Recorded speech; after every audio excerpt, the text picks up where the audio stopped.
Is It Possible? Episode 79, Reading a Book. This episode idea was suggested by Skyrix on YouTube and Why Bill Will on Instagram. We will be reading The Lorax by Dr. Seuss. At the far end of town, where the grickle grass grows, and the wind smells slow and sour when it blows, and no birds ever sing excepting old crows, is the street of the lifted Lorax. And deep in the grickle grass, some people say, if you look deep enough, you can still see today, where the Lorax once stood just as long as it could before somebody lifted the Lorax away. What was the Lorax, and why was it there? And why was it lifted and taken somewhere? From the far end of town, where the grickle grass grows, the old Onceler still lives here. Ask him, he knows. You won't see the Onceler, don't knock at his door. He stays in his lurkin on top of his store. He lurks in his lurkin, cold under the roof, where he makes his own clothes out of myth-muffled moof. And on special dank midnights in August he peeks out of the shutters, and sometimes he speaks, and tells how the Lorax was lifted away. He'll tell you perhaps, if you're willing to pay. On the end of a rope, he lets down a tin pail, and you have to toss in 15 cents into nail, in the shell of a great-great-great-grandfather snail. Then he pulls up the pail, makes a most careful count, to see if you paid him the proper amount.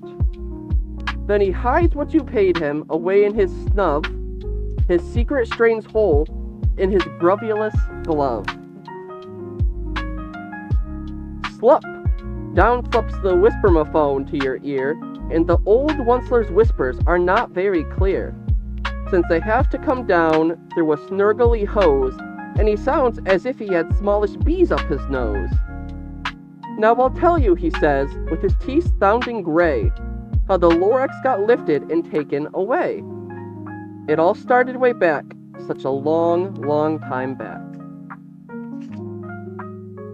Way back in the days when the grass was still green, and the pond was still wet, and the clouds were still clean, and the song of the Swami Swams rang out in space, one morning I came to this glorious place. And I first saw the trees, the truffula trees, the bright-colored tufts of the truffula trees, mile after mile in the fresh morning breeze. And under the trees, I saw brown barbaloots, frisking about in their barbaloot suits, as they played in the shade of the truffula trees. And ate truffula fruits. I can barely see out of this. It's kind of hard. It's actually dark in here. From the tipulous pond, or ripulous pond, came the comfortable sound of the humming fish humming while splashing around. But those trees, those truffula trees, all my life I've been searching for trees such as these. The touch of their tufts was much softer than silk, and they had the sweet smell of fresh butterfly milk. I felt a great leaping of joy in my heart. I knew just what I'd do. I unloaded my cart. In no time at all, I had built a small shop. Then I chopped down a truffula tree with one chop. And with great skillful skill and with great speedy speed, I took that small tuft and I knitted a need. The instant I'd finished, I heard a gazump. I looked. I saw something pop out of the stump of the tree I chopped down. It was sort of a man. Describe him? That's hard. I don't think I can. Or I don't know if I can. He was shortish and oldish and brownish and mossy, and he spoke with a voice that was sharpish and bossy. Mister, he said with a sawdusty sneeze, I am the Lorax. I speak for the trees. I speak for the trees, but the trees have no tongues, and I'm asking you, sir, at the top of my lungs. He was very upset as she shouted and puffed. What's that thing you've made out of my truffula tuft? Look, Lorax, I said, there's no cause for alarm. I chopped just one tree. I'm doing no harm. I'm being quite useful. This thing is a need. A needs to find something that all people need. It's a shirt, it's a sock, it's a glove, it's a hat. But it has other uses, yes, far beyond that. You can use it for carpets, for pillows, for sheets, or curtains, or covers for bicycle seats. The Lorax said, "Sir, you are crazy with greed. There's no one on earth who would buy that fool's need." But the very next minute, I proved he was wrong. For just at that minute, a chap came along, and he thought that the need I had knitted was great. He happily bought it for $3.98. I laughed at the Lorax. "You poor stupid guy. You never can tell what some people will buy." "I repeat," cried the Lorax, "I speak for the trees." "I'm busy," I told him. "Shut up, if you please." I rushed across the room, and in no time at all, built a radio phone. I put in a quick call. I called all my brothers and uncles and aunts, and I said, "Listen here, here's a wonderful chance for the whole Wasnt family to get mighty rich. Get over here fast. Take the road to North Nitch. Turn left at Weehawken, sharp right at South Stitch." And in no time at all, in the factory I built, the whole Wasnt family was working full tilt. We were all knitting needs, just as busy as bees, to the sound of the chopping of truffula trees. Then, oh, baby, oh, how my business did grow. Now chopping one tree at a time was too slow. So I quickly invented my super axe hacker, which whacked off 4 truffula trees at one smacker. We were making needs 4 times as fast as before, and that Lorax, he didn't show up anymore. But the next week he knocked on my new office door. He snapped, "I'm the Lorax who speaks for the trees, which you seem to be chopping as fast as you please. But I'm also in charge of the brown barbaloots, who played in the shade in their barbaloot suits, and happily lived eating truffula fruits. Now, thanks to your hacking my trees to the ground, there's not enough truffula fruit to go round. And my poor barbaloots are all getting their crummies, because they have gas and no food in their tummies. They loved living here, but I can't let them stay. They'll have to find food, and I hope that they may. Good luck, boys," he cried, and he sent them away. I, the Onceler, felt sad as I watched them all go. But business is business, and business must grow, regardless of crummies and tummies, you know.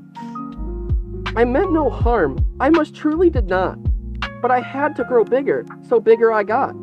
I biggered my factory, I biggered my roads, I biggered my wagons, I biggered the loads. Of the needs I shipped out, I was shipping them forth, to the south, to the east, to the west, to the north. I went right on biggering, selling more needs, and I biggered my money, which everyone needs. Then again he came back. I was fixing some pipes, when the old nuisance Lorax came back with more gripes. "I am the Lorax," he coughed and he whiffed. He sneezed and he snuffled, he snargled and he sniffed. "Onceler," he cried, with a crufulous croak, "Onceler, you're making much smogulous smoke. My poor swami swams, why, they can't sing a note. No one can sing who has smog in his throat." "And so," said the Lorax, "please pardon my cough. They cannot live here, so I'm sending them off." Where will they go? I don't hopefully know. They may have to fly for a month or a year to escape from the smog you've smogged up around here.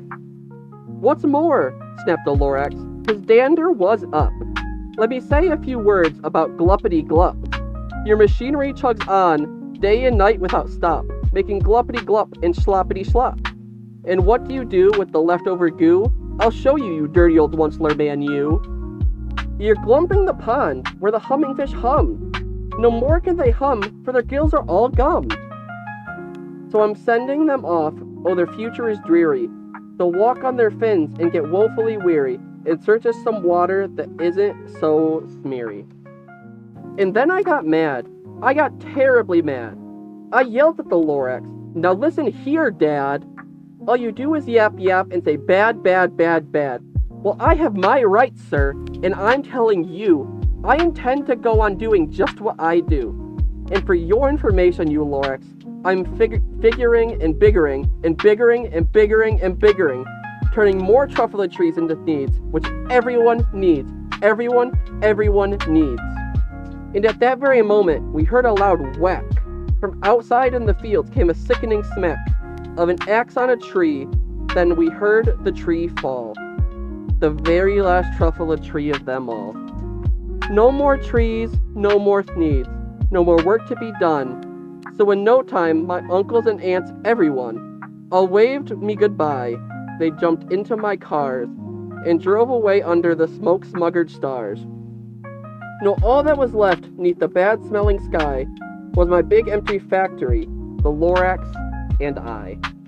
The Lorax said nothing, just gave me a glance, just gave me a very sad backward glance, as he lifted himself by the seat of his pants, and I'll never forget the grim look on his face when he hoisted himself and took leave of this place, through a hole in the smog without leaving a trace.